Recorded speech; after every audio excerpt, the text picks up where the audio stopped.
చూస్తే కొంచెం లైన్ దాటినట్లుంది అన్నామని చెప్పి ఇప్పుడు ట్రైలర్లో అవేం లేకుండా చేసినట్లున్నారు మీ క్యారెక్టర్ పరంగా కూడా. అవును తమ్ముడు, నేనే ఏమ్మా ట్రైలర్లో అంటే లాస్ట్ టైం టీజర్ చూస్తే కొంచెం ఆ బూతుల కంటెంట్ పెరిగింది అన్నామని చెప్పి ట్రైలర్ ఇప్పుడు మంచిగా రిలీజ్ చేసినట్లున్నారు, చాలా ఫన్నీగా ఉంది, అటు లైన్ దాటకుండా ఆర్గానిక్గా ఉన్నట్లుంది కదా. అందుకేనమ్మా నువ్వు చెప్పావని అలా పెట్టాం, లైన్ దాటకూడదని. రిలీజ్ తర్వాత మీకు అర్థమవుతుంది లైన్ ఏంటని. కానీ ఒకటి మాత్రం షూర్ అమ్మా, ఖచ్చితంగా యూత్ సినిమా, ఖచ్చితంగా ఫ్యామిలీ సినిమా కూడా. యూత్ వాళ్ళని ఫ్యామిలీ తీసుకెళ్లే సినిమా అవుతుందమ్మా, నేను గ్యారెంటీ చెప్తాను, అంత ధైర్యంగా చెప్తాను. ఎవ్రీ వన్, ప్రతి వాడు, ప్రతి అమ్మాయి వాళ్ళ లైఫ్ యూత్ దాటే వచ్చారు. అందరికీ వాళ్ళ గతం గుర్తొస్తుంది, ప్రజెంట్ గుర్తొస్తుంది, ఫ్యూచర్ కనపడుతుంది.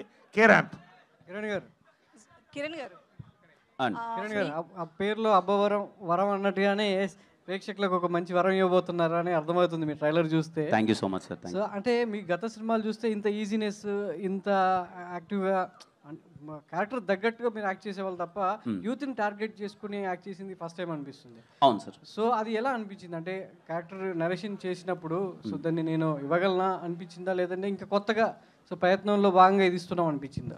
లేదు సార్, ఇది నాకు చాలా ఇష్టమైన థింగ్ సార్. చాలా ఎనర్జెటిక్గా చేయడం, ఇలా చేయడం అనేది చాలా ఇష్టమైన థింగ్. మేబీ కొన్ని క్యారెక్టర్స్ వల్ల, కొంచెం డీసెంట్ క్యారెక్టర్స్ వల్ల దాంట్లో మధ్యలో చేయలేకపోయాను.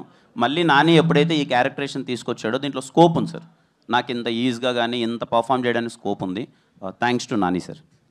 కిరణ్ గారికి అమ్మా హాయ్ అండి.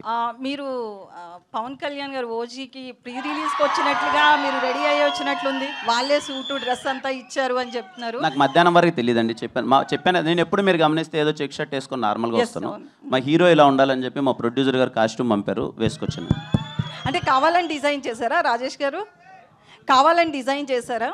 ఇదిగోండి మీ ఇద్దరం వేసుకున్నాం, హీరో గారు, నెక్స్ట్ ఈవెంట్లో మా డైరెక్టర్ గారు, అందరం వస్తాం.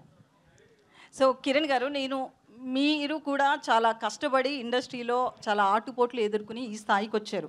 ఒక హీరోగా చాలా కష్టపడి వచ్చారు. లాస్ట్ టైం నేను ఒక ప్రెస్ మీట్లో ప్రదీప్ రంగనాథన్ గారిని ఒక క్వశ్చన్ అడగడం జరిగింది. హీరోగా ఆయన చాలా కష్టపడి వచ్చాడని, ఆ కష్టాన్ని చెప్పాలి అనుకున్నాను కానీ ఆయన్ని డీగ్రేడ్ చేయాలి అనుకోలేదు. ఇప్పుడు మీరు కూడా సేమ్ అట్లనే ఎలాంటి బ్యాక్గ్రౌండ్ లేకుండా ఒక ఇండస్ట్రీలో ఒక సక్సెస్ఫుల్ హీరోగా రన్ అవ్వాలి అంటే అది ఆషామాషి కాదు, మీరు చాలా ఫేస్ చేసి వచ్చారు. ఏం చెప్తారు దాని గురించి ఒక హీరోగా? నన్ను అడగండి అమ్మా, పర్లేదు. కానీ పక్క స్టేట్ నుంచి ఒక హీరో వచ్చినప్పుడు అలా కించపరిచే క్వశ్చన్లు అడగడం మంచిది కాదని నా ఫీలింగ్. తప్పుగా కాదు. నన్ను అడిగితే మీరు కానీ నేను కానీ మనం అవుటమ్మా. మీరు నన్ను ఒక మాట అన్నా పడతాను, నాకు ఏదైనా ఒక మాట చెప్పినా పడతాను. పక్క స్టేట్ నుంచి ఒక హీరో మన దగ్గరకు వచ్చినప్పుడు మీ లుక్స్ ఇలా ఉన్నాయి ఏంటి అని చెప్పి అలా కించపరచడం అయితే నాకే చాలా బాధగా అనిపించింది. విన్నారా కిరణ్ గారు? మీరు క్వశ్చన్ చాలా మంది కట్ చేసి పెడుతున్నారు, అది విన్నారా పూర్తిగా? చాలా మంది జర్నలిస్టులు కూడా ఒక పిఆర్ కంటెంట్ని యాడ్ చేయడం కోసము జర్నలిస్టులో ఎంకరేజ్ చేసి ఏదో చేస్తున్నారు. ఓకే, అదంతా వేరే విషయం. అసలు క్వశ్చన్ పూర్తిగా విన్నారా? కట్ చేసిన క్వశ్చన్ విన్నారా? మీరు అన్నదమ్మా ఇప్పుడు లేదు, నేను పూర్తిగా విన్నానమ్మా. అంటే నా ఉద్దేశం ఏం లేదు, విత్ రెస్పెక్ట్ యూ అండి, విత్ రెస్పెక్ట్ యూ. నేను అడిగింది ఏంటంటే, నేను అన్నది ఏంటంటే, నిజంగా పక్క స్టేట్ నుంచి ఒక హీరో ఎక్కడికి వస్తున్నారు అంటే మన రెస్పెక్ట్. బాలీవుడ్ అని ఉండదండి. అతన్ని నేను ఏమడిగాను అంటే, మీకు సరే నేను ఒక విషయాన్ని అయితే అందరికీ చెప్పాలనుకుంటున్నారు. కిరణ్